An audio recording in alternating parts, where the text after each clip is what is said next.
Sunshine Week began in 2005, but this is the first Sunshine Week when the public's right to know has been under direct assault, and on several fronts. Fake news, alternative facts, retaliatory restrictions of press access by the White House, and demonizing attacks on the working press are eroding the public's access to real facts and real information about what their government is doing. Now, next week, the Senate Judiciary Committee will convene for crucial hearings to consider the nomination of Judge Neil Gorsuch. He's been nominated to serve on the United States Supreme Court. These hearings are a unique moment. All three branches of government converge as senators consider a presidentially appointed nominee to serve in the highest court in the land.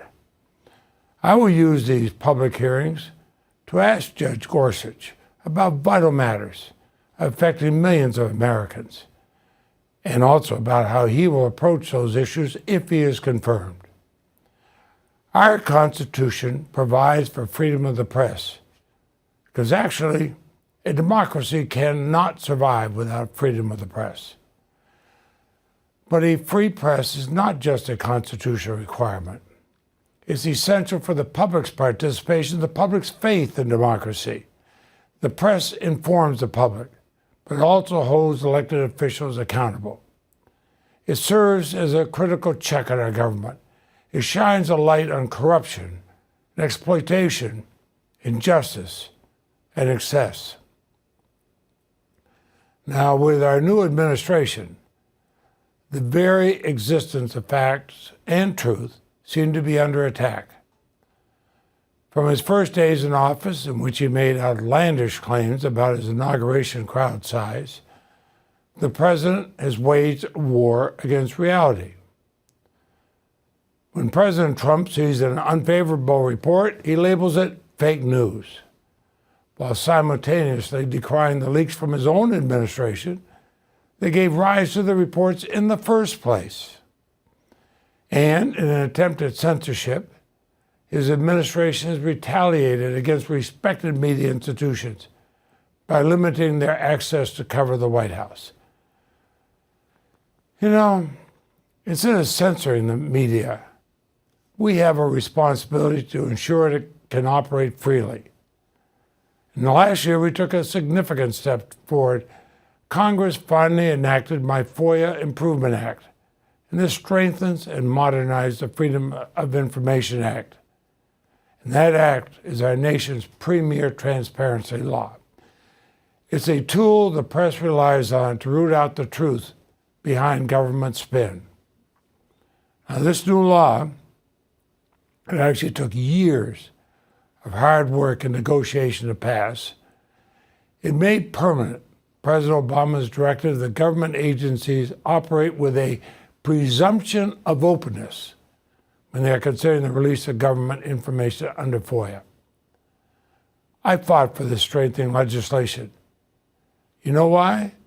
I believe we have to hold all presidents and their administrations accountable to the highest standards, no matter which party they're from.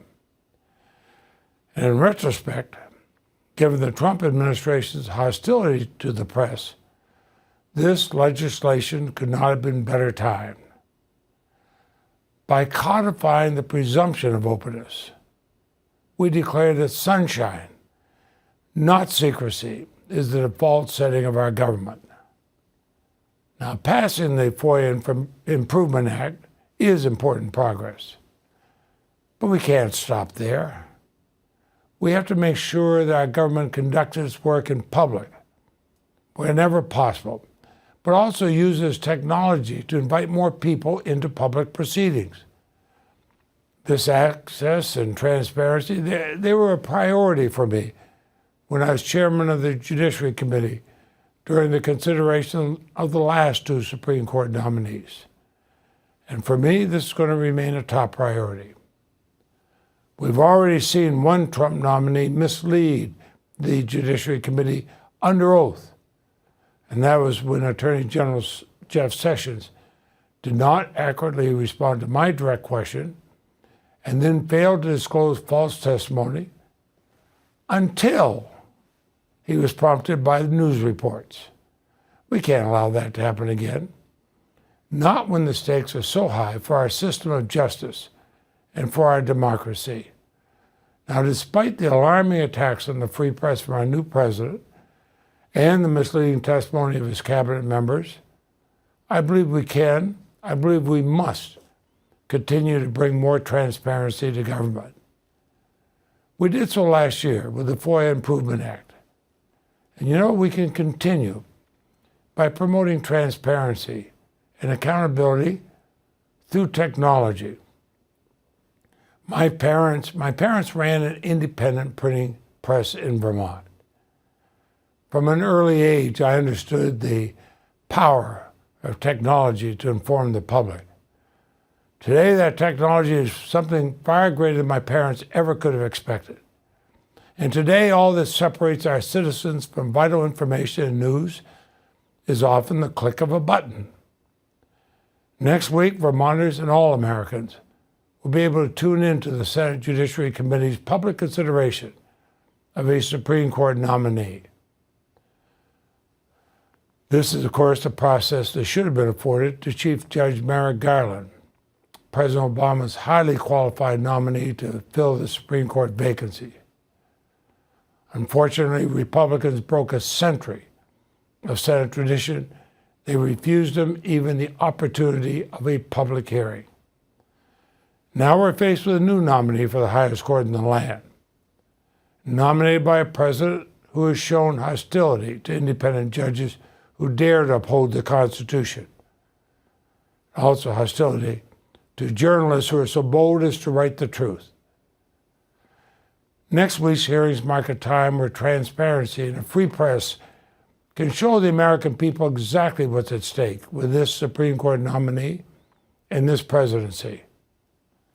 During the Sunshine Week, let's all remember, keep the spotlight shining. Thank you.